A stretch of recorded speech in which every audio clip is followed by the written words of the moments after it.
এর ভিতরে যত ভিটামিন মিনারেলস আছে ওর 14 গোষ্ঠী সব বের হয়ে চলে আসবে। Hi, hello.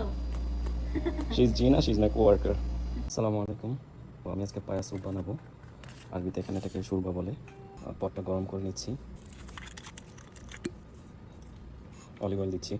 তো এই গরম তেলের মধ্যে আমরা প্রথমে হার্বসগুলো দিয়ে দিব। তেজপাতা, তারপর হচ্ছে লং, এলাচ, আস্ত ধনিয়া, আস্ত জিরা, কালো গোলমরিচ আছে, সাদা গোলমরিচ আছে অল্প পরিমাণে।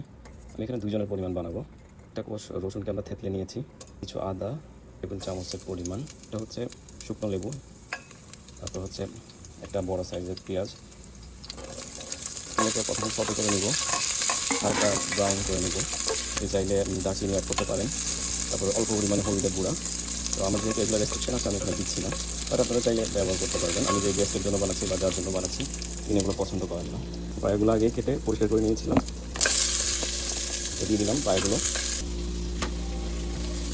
এগুলোকে সতে করে নেব।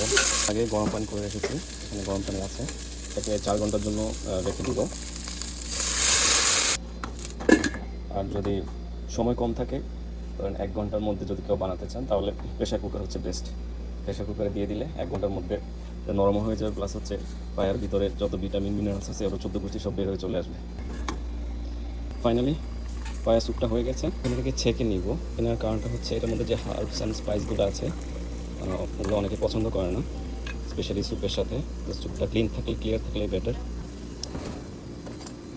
স্যুপের সাথে আমি পায়াগুলো অবশ্যই সার্ভ করবো, বাট এগুলো আলাদা করে এগুলো স্যুপের মধ্যে দিব, যেহেতু এটাকে ছেঁকে নিয়েছি।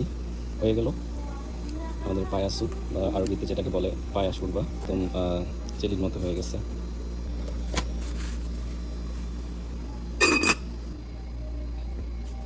আপনি মিনি পিৎজাও বলতে পারেন। দেন হচ্ছে এটা হচ্ছে প্রোটিন, ক্যাপসা চিকেন, এটা হচ্ছে ক্যাপসা রাইস। তো আর আজকে পায়া স্যুপ তো এটা। এটা হচ্ছে রাইতা সালাদ, যেটা এখানে কিউকাম্বার ইয়োগার্ট সালাদ বলা হয়। আমরা শেফরা রান্না করি হোটেল, রেস্টুরেন্ট বা যে কোনো জায়গায়, যে কোনো এস্টাবলিশমেন্টে আমাদেরকে ফুল কোর্স মেনুটা মেনটেন করতে হয়। এটা হচ্ছে অ্যাপিটাইজার প্লাস কিডস আইটেমও বলা যায়। কিডসরা অনেক সময় বড়দের খাওয়ার জন্য ক্যাপসা রাইস বা চিকেন নাও খেতে পছন্দ করে। আমরা মেনুতে সবসময় একটা অ্যাপিটাইজার প্লাস কিডস আইটেম রাখার চেষ্টা করি। তো এটা হচ্ছে আমার আজকের ফুল কোর্স মেনু। সময় স্বল্পতার কারণে পুরোটা রেকর্ড করতে পারিনি, যতটুকু কাজের ফাঁকে ফাঁকে সময় পেয়েছি রেকর্ড করেছি শুধু স্যুপটা। Hi, hello.